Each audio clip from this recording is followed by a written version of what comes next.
One of my favorite parts about being a personal trainer is helping people detox their not so helpful beliefs about their bodies and how bodies really work. But something a lot of my clients agree on is that something mysterious happens on the scale during the holidays. So I wanted to take this time to look at the numbers and see what the heck is really going on with holiday weight gain and show you at the end how you can avoid it. If we haven't already met, my name's Elizabeth. I'm a certified personal trainer, and I am all about making tiny changes so that you can have big results. Now let's get on to the numbers. You might see my favorite app here for tracking food, MyFitnessPal. I like it because it's got everything in it. And here I tried to approximate what I think the average person eats, maybe on a typical Thanksgiving type holiday. So just taking a look at my starting assumptions. It's pretty carb heavy, some sugars in there. I'm assuming we start off the day with something like a waffle and coffee breakfast, nothing too fancy, nothing too serious, before we move on to the main event, which is nuts and a cheese ball and some 7-layer dip in front of the television. And maybe you say, oh, Elizabeth, that's not realistic. I eat more than 10 crackers, because I think I put 2 servings in there. Okay, well, let's go ahead and up the amount of dip and crackers and chips and nuts to what might be realistic for mindless munching during a whole football game. It's fine. I'm not worried. I'm starting here with this holiday kind of eating because I think when we see the totals at the end, you're going to be shocked. And these are the kinds of days when everybody thinks they're making their worst mistakes. These are the kinds of days, these holiday meals, when people think they are doing their worst and gaining all of their weight. But we're going to look at the numbers and see if that is really true. So I've put everything in the holiday dinner: the turkey, the stuffing, the pie, the cranberry sauce, the obligatory green bean casserole, sweet potatoes with marshmallows. And maybe you go back for a second plate, so I'm just using the copy feature to add a second helping of this holiday meal to my day. I'll adjust the portion sizes. We know that second plate, you only go back for the big hits, right? Your faves. You don't have to eat those green beans again. You might not even hit the potatoes again. You know, they're not always that good.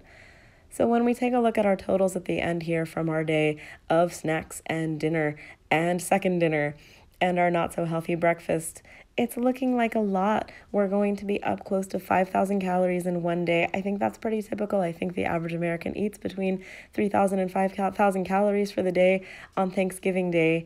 And that's just what the holiday has become here.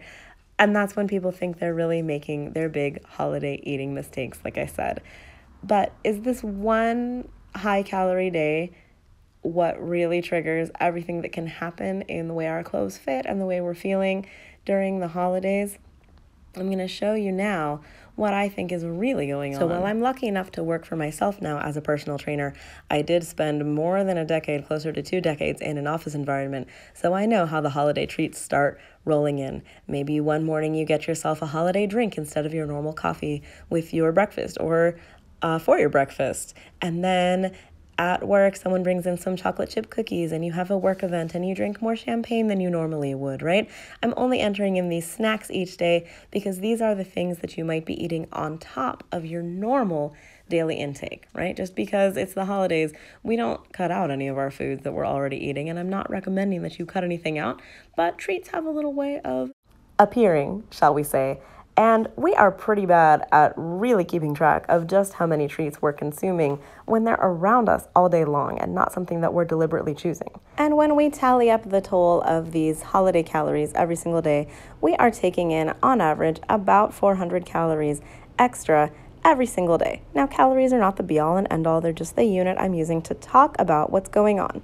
So we're also going to talk about exercise in terms of calories in just a second, so we can compare apples to apples, cookies to cookies, but please never exercise just to burn calories. Also, your calories burned will be different than what I'm showing here based on your age, height, weight, etc., activity level, so on. Also, consult your trainer. So anyway, not only are we taking in an extra 400 or so calories every single day, we start skipping our workouts because we're just too busy. And on average, that's going to be about another 400 calories of activity we'll be losing every time we skip our Zumba class, every day we skip our dog walks, every day we skip that kickboxing class that we keep meaning to get back to. And so when we take a final look at the tally of 1 or 2 extra cookies per day and skipping our workouts and all the other habits we have during the holidays, like staying out late and being a party animal, not only missing sleep but making choices maybe we wouldn't usually make, and letting our stress go to all-time crazy high holiday levels, our metabolic impact is going to be about an increase of 1 to 2 pounds a week, or those 4 to 8 pounds a lot of people see during the holiday season. It is absolutely not those 1 or 2 special meals. It is the ongoing habits that creep up on us during this season that cause that change. So what can you do? I am a huge fan of living in the real world. So let's not say we're going to do something crazy, don't eat any treats. We're going to choose the treats that matter to us. This means not eating the cookie just because it's there, but because you really want it and are enjoying it. It means you don't skip your workouts and you stay active, walking your dog, taking that faraway parking place, getting activity in where you can during your day. You take downtime to let your body recover from holiday stress and all the extra partying and missed sleep. And you don't panic. Don't do anything rash. Don't do anything crazy. The holidays are not a time to go on crash diets. It's never a time for that.